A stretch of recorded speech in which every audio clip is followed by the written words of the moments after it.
Hey, it's Clay, and this will be a video chart on ticker symbol AAPL, Apple. We will take a look at the daily time frame before I go any further. From a disclosure standpoint, I do own Apple in my retirement accounts from the long side, so just keep that in mind as I go through the analysis. Want to get this thing updated here as the price from a technical perspective is now sitting at a very, very interesting location. And I don't want to come across like this is some sort of great discovery on my part or that, I have some sort of special ability. No, anybody that understands charts, uses charts, is taking notice of this. And my point here is that there are going to be a lot of eyeballs on this area tomorrow.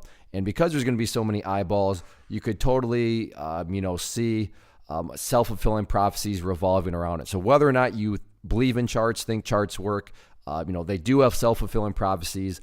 And the level that has a big self-fulfilling prophecy around it is, the famous 200-day simple moving average, which on my chart is being denoted there by that pink line. And you can see that the price didn't quite hit it today, but it is sitting very, very closely to it. Now, actually, after hours right now, the price is down below this area, but there's still all of after hours, and then there's pre-market tomorrow. So where it actually opens up, your guess is as good as mine. But the point here is that the price is now sitting at a very, very key level of support with lots of eyeballs watching that. Now, in the event the price does not hold above there, now I stand corrected. Now it's at a very, very important level from also a previous resistance standpoint.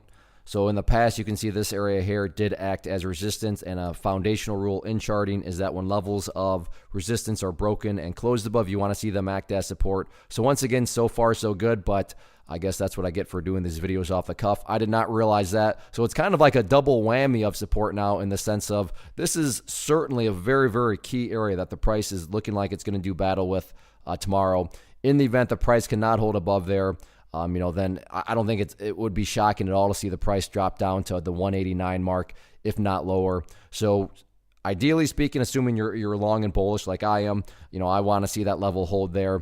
But from a trading perspective and, a shorting perspective, there's going to be a lot of people watching that, as really there's nothing else until down around the, 189 mark. So we'll keep an eye on those levels. As far as resistance areas, I'm not going to talk about those because, in my opinion, top priority right now has nothing to do with breaking levels of resistance or anything like that. It's all about trying to stabilize and see where some sideways price action may occur.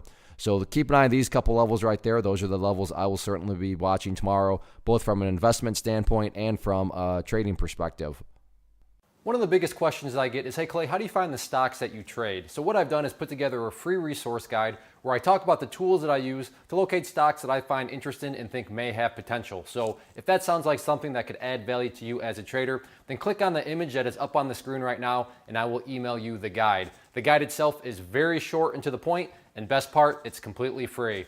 Thanks for watching the video. Let me know if you have any questions.